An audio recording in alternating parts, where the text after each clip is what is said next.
You know, of course, there's always a discussion. Well, we didn't know women were there, and then the fact that I was a nurse, and we talked about that, and I think everybody was very anxious. None of us really had any idea what we were about to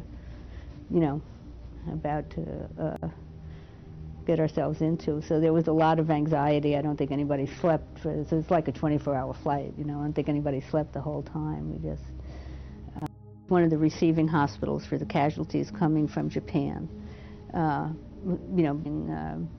They had different injuries that they might have had in Vietnam, and the hospital was just full of guys who'd been wounded in Vietnam. So that made my desire to go even stronger, because I had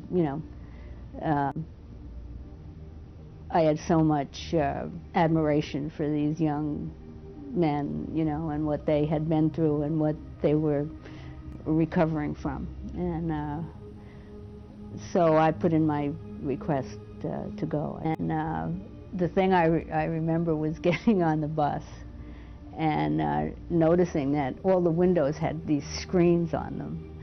And then, of course, we had a guard with an M16 get on the bus, and it was like, whoa, and I remember asking someone why there were screens on this. So it was like an old school bus, and somebody said, well, that was if somebody threw a grenade that wouldn't get in through the windows. And so that was kind of a, the reality began to sit in, that you're in a war zone. And so we got to the 90th Replacement Center.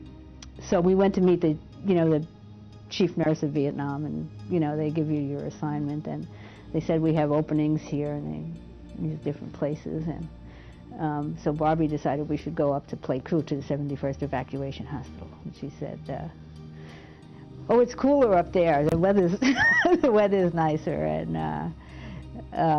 it was also a very busy hospital.